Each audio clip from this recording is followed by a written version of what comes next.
ఉత్తమ్ కుమార్ రెడ్డికి మాట లేకుండా చేశారు. ఇప్పుడు మంత్రులందరూ గతంలో కేసీఆర్ హయాంలో కేసీఆర్ ముఖ్యమంత్రిగా ఉన్నప్పుడు ఏ మంత్రి పోవాలన్నా కూడా ఏ మంత్రి చేయాలన్నా కూడా ఈ కేసీఆర్ నిర్ణయాలు తీసుకోవాలని అన్నారు కదా.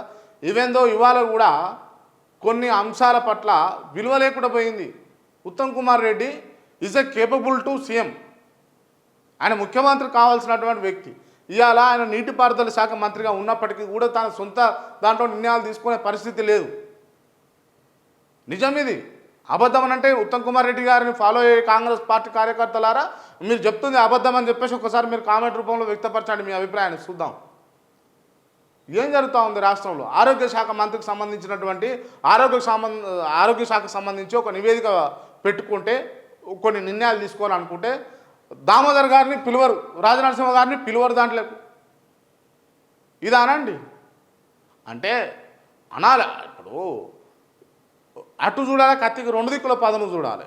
కత్తికి రెండు దిక్కుల పదను చూడాలి, అటు చూడాలి ఇటు చూడాలి కదా. గతంలో కేసీఆర్ ఎట్లా చేసిండే యాజ్ ఇట్ ఈజ్ మీరు అట్లా చేయబడతారు కదా.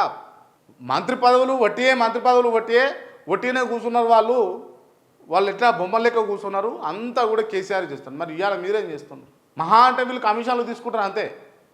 ఇది కూడా ఓపెన్గా చెప్పుకోవాలి. ఇప్పుడు ఉన్నటువంటి మంత్రులు ఎవరైతే ఉన్నారో కమిషన్లు తీసుకుంటారు. అప్పుడు 5, 6 నడిచేది ఇప్పుడు 8, 9 నడుస్తుంది. ఓపెన్ ఇది.